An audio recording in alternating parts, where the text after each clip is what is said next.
बहुत पुरानी बात है। मगध राज्य में एक सोनापुर नाम का गांव था। उस गांव के लोग शाम होते ही अपने घरों में आ जाते थे और सुबह होने से पहले कोई कोई भी घर के बाहर कदम भी नहीं रखता था। इसका कारण डाकू अंगुलीमाल था। डाकू अंगुलीमाल मगध के जंगलों की गुफा में रहता था। वह लोगों को लूटता था और जान से भी मार देता था।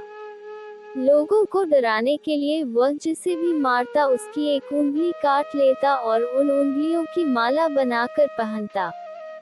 इसलिए उसका नाम अंगुलीमाल पड़ा। गांव के सभी लोग परेशान थे कैसे इस डाकू के आतंक से छुटकारा मिले। एक दिन गौतम बुद्ध उस गांव में आए। गांव के लोग उनकी आवभगत करने लगे। गौतम बुद्ध ने देखा कि गांव के लोगों में किसी बात को लेकर दहशत फैली है। तब गौतम बुद्ध ने गांव वालों से इसका कारण पूछा। ये सुनते ही गांव वालों ने अंगुलीमाल के आतंक का पूरा किस्सा उन्हें सुनाया। अगले ही दिन गौतम बुद्ध जंगल की तरफ निकल गए। गांव वालों ने उन्हें बहुत रोका पर वो नहीं माने। बुद्ध को आते देख अंगुलीमाल हाथों में तलवार लेकर खड़ा हो गया, पर बुद्ध उसकी गुफा के सामने से निकल गए। उन्होंने पलटकर भी नहीं देखा। अंगुलीमाल उनके पीछे दौड़ा, पर दिव्य प्रभाव के कारण वो बुद्ध को पकड़ नहीं पा रहा था। थक हार कर उसने कहा, रुको। बुद्ध रुक गए और मुस्कुराकर बोले, मैं तो कब का रुक गया, पर तुम कब ये हिंसा रोकोगे? अंगुलीमाल ने कहा, सन्यासी, तुम्हें मुझसे डर नहीं लगता? सारा मगध मुझसे डरता है।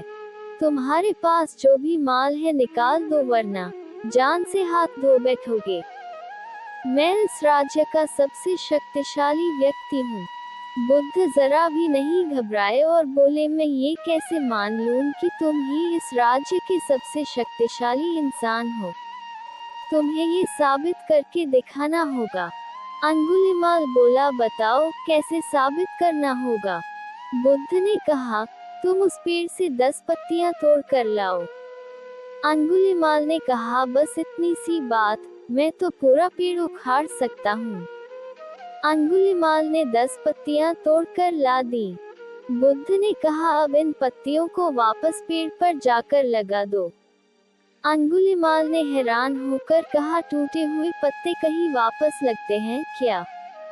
तो बुद्ध बोले, जब तुम इतनी छोटी सी चीज को वापस नहीं जोड़ सकते तो तुम सबसे शक्तिशाली कैसे हुए? यदि तुम किसी चीज को जोड़ नहीं सकते तो कम से कम उसे तोड़ो मत। यदि किसी को जीवन नहीं दे सकते तो उसे मृत्यु देने का भी तुम्हें कोई अधिकार नहीं है। ये सुनकर अंगुलीमाल को अपनी गलती का एहसास हो गया और वह बुद्ध का शिष्य बन गया और उसी गांव में रहकर लोगों की सेवा करने लगा। आगे चलकर यही अंगुलीमाल बहुत बड़ा सन्यासी बना और अहिंसा के नाम से प्रसिद्ध हुआ। इस कहानी से हमें ये शिक्षा मिलती है कि कोई भी इंसान कितना ही बुरा क्यों न हो, वह बदल सकता है। दोस्तों, अंगुलीमाल बुराई का एक प्रतीक है और हम सब में छोटे बड़े रूप में कोई न कोई बुराई है। जरूरत इस बात की है कि हम अपने अंदर की बुराइयों को पहचानें और उन्हें खत्म करें।